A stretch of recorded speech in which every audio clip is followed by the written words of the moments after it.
Greetings everyone, my name is KS Deepak and I welcome you all in the Shield IAS episode of the Hindus News Analysis.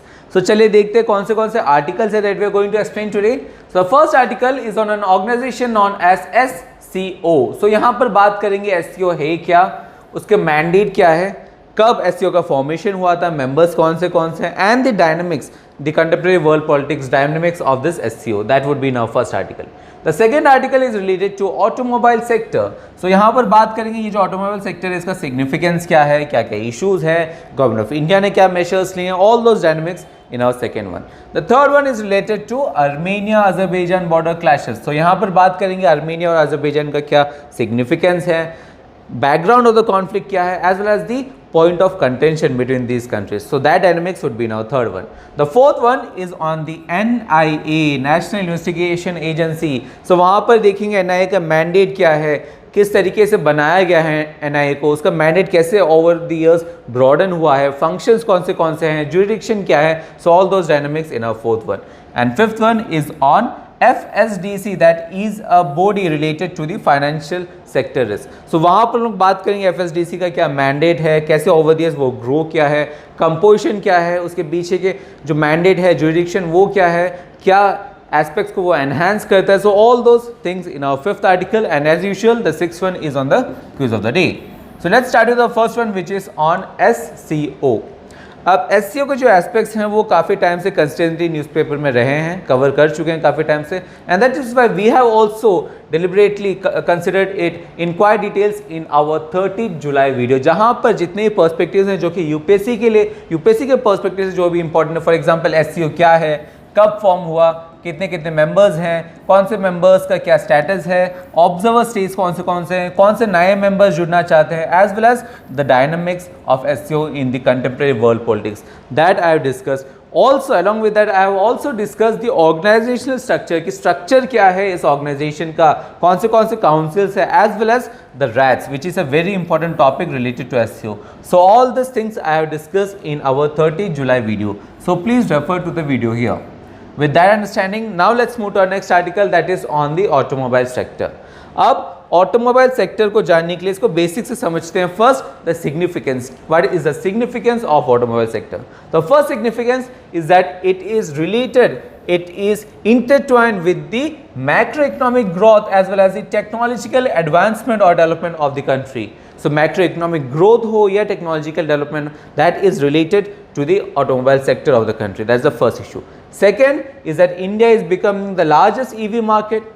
अगर बात करें second wheelers का हो या third wheelers का या fourth wheelers का, India is projected to become the largest EV market for electronic second, third and fourth vehicles.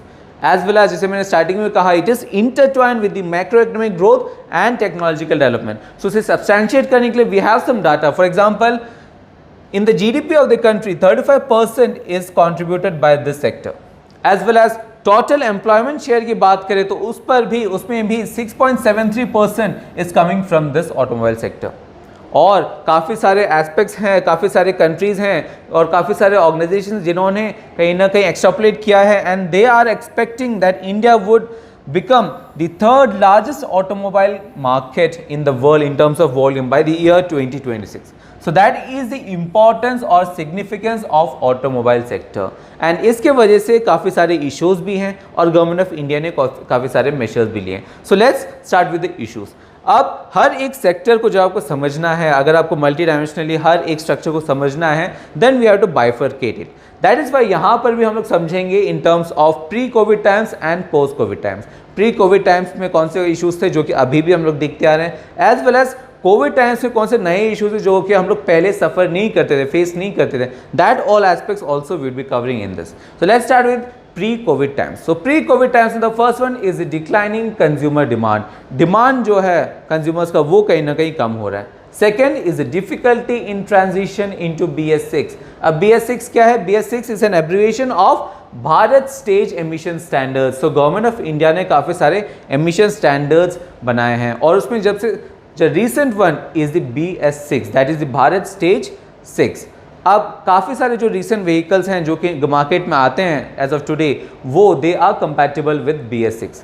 अब there is a difficulty in transition to the BS6, technology हो, उनकी capital cost हो, all this have to change, so that is why there is a difficulty in transition. उनकी जो गाड़ियां हैं जो कि BS6 कंपैटिबल होते हैं उसके दाम भी बढ़ चुके हैं, सो that is a difficulty. Next one is the extinguishing inventories of left over BS4 vehicles. So BS6 से पहले जो था that was BS4।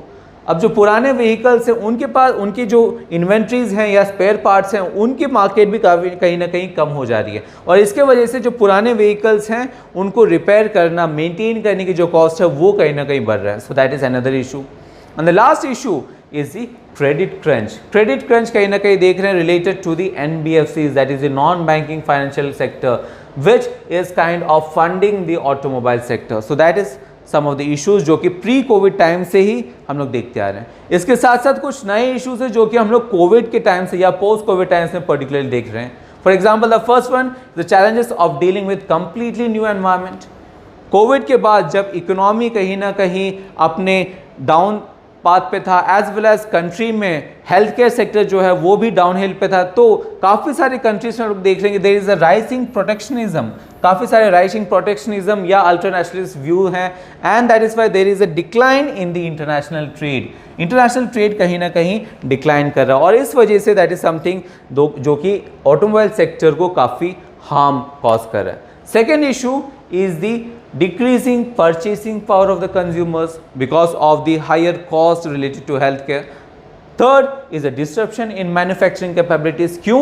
Because of the first one is the inventory management and labor storage, as well as the issue related to the supply chain disruption. So supply chain के disruption से labor shortages के कारण as well as inventory management जो है उसमें कहीं ना कहीं कमी होने के कारण we are having a disruption of manufacturing capabilities, and that is aiding to the declining consumer demand of the India's automobile sector. और इन issues के कारण इंडिया का जो ऑटोमोबाइल सेक्टर है is on its downhill, और इसको रिवाइव करने के लिए, इसको रिवाइटलाइज करने के लिए गवर्नमेंट ऑफ इंडिया ने काफ़ी सारे मेजर्स लिए हैं। So let's see the measures.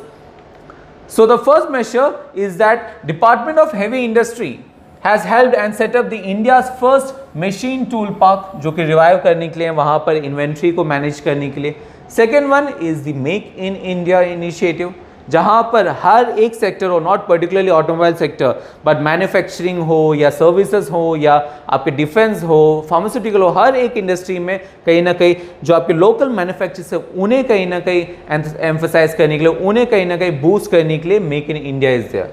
Then we are also having the international centre for automobile technology. Then we are also having the PLI scheme, that is the production link incentives, जहाँ पर आप incentives provide करते हो related to the production. Then the e-Amrit scheme, जहाँ पर it is a one point destination, जहाँ पर आप ऑटोमोबाइल इंडस्ट्री से रिलेटेड मिथ्स हो या सब्सिडीज हो या पॉलिसीज हो, all this information you can get in the e-Amrit profile. You are also having the green hydrogen fuel cell electric vehicle initiative, which is one of a kind, which is a very unique project जो कि India launch करता है to create and green hydrogen based ecosystem. That is also we are having, and the famous of all, that is the FAME, which is an abbreviation of faster adoption and manufacturing of hybrid and electric vehicles. और इस initiative के under भी हम लोग ने काफ़ी सारे measures लिए हैं, काफ़ी सारे प्रिविलेजेस हम लोग दिए हैं, काफ़ी सारे बूस्ट हम लोग प्रोवाइड किए हैं टू दी ऑटोमोबाइल सेक्टर ताकि ये रिवाइव कर पाए. With that understanding, now let's move to our next aspect, that is on Armenia Azerbaijan conflict. अब यहाँ पर लेट मी वार्न यू, हर एक कॉन्फ्लिक्ट जो है वो यूपीएससी के लिए उतना इंपॉर्टेंट नहीं होता. What you should understand from UPSC perspective is the background and the geographical significance. That is more than enough from UPSC's perspective. So with that aspects of this topic I have discussed in our 14 September video, जहाँ पर उसकी geographical significance क्या है, कौन से countries जो हैं वो surround करते हैं, as well as the point of contention between these two countries. That aspects I have discussed in the 14 September video. So please refer to the video here to have an understanding of this topic. With that, now let's move to our next topic, that is on the NIA, that is the National Investigation Agency. अब NIA is one of the most important organization agency that India has.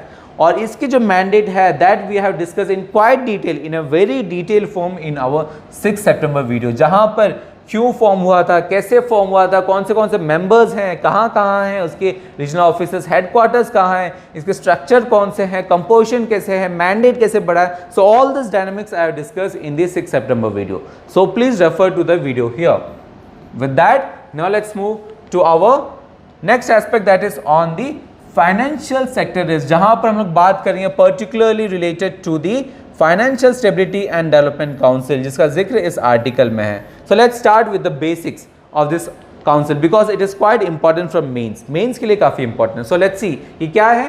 So FSDC which is an abbreviation of financial stability and development council. ये क्या है? It's an council made by executive order. Executive से order से बना है. That means it is not an constitutional body, neither it's an statutory body. So it's not an statutory body and not an constitutional body. It is a non-constitutional body because it is a non-statutory body because it is made by an executive order, जो कि बना था in 2010 and it is the apex body under the Ministry of Finance. अब इस body का जो formation है that was based on a recommendation of a committee. कौन सा committee? Raghuram Rajan Committee, which in its report launched in 2018 suggested having such an exclusive council for financial stability. So देखते हैं कि कौन से members हैं FSDC के. So members are the finance minister is a chairperson. इसके अलावा जो भी रेगुलेटर्स हैं जो कि फाइनेंशियल सेक्टर से रिलेटेड हो उनके हेड्स भी हैं. फॉर एग्जांपल RBI का हेड है, IRDA के हेड इसमें है, SEBI के हेड, PFRDA के head, as well as the other members, for example the finance secretary, chief economic advisor, secretary of department of financial services, ये भी इस पे थे, FSDC के members थे. But 2018 में कुछ नए members भी ऐड कर दिए गए. For example the minister of state responsible for department of economic affairs, the secretary of department of electronics and information technology, the chairperson of the IBBI, that is the Insolvency and Bankruptcy Board of India, and the revenue secretary.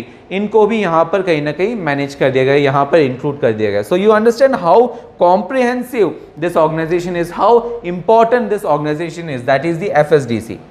अब इसके वजह से क्या क्या functions हैं. The first function is the financial sector. Financial sector से उसको manage करना is the first function. So it is to strengthen and institutionalise the mechanism of maintaining financial stability, ताकि आप फाइनेंशियल स्टेबिलिटी को बरकरार रख पाए, उसे कहीं ना कहीं इशूज ना पहुंचाए, उस पर कहीं ना कहीं हॉस्टिलिटीज ना आए. That is the first issue, that is the first function of FSDC. इसके अलावा क्योंकि आप देख रहे हो यहाँ पर फाइनेंशियल सेक्टर से रिलेटेड हर एक हेड जो है इसके मेंबर्स हैं. That is why it also promotes inter regulatory coordination and promotes the financial sector development of the country.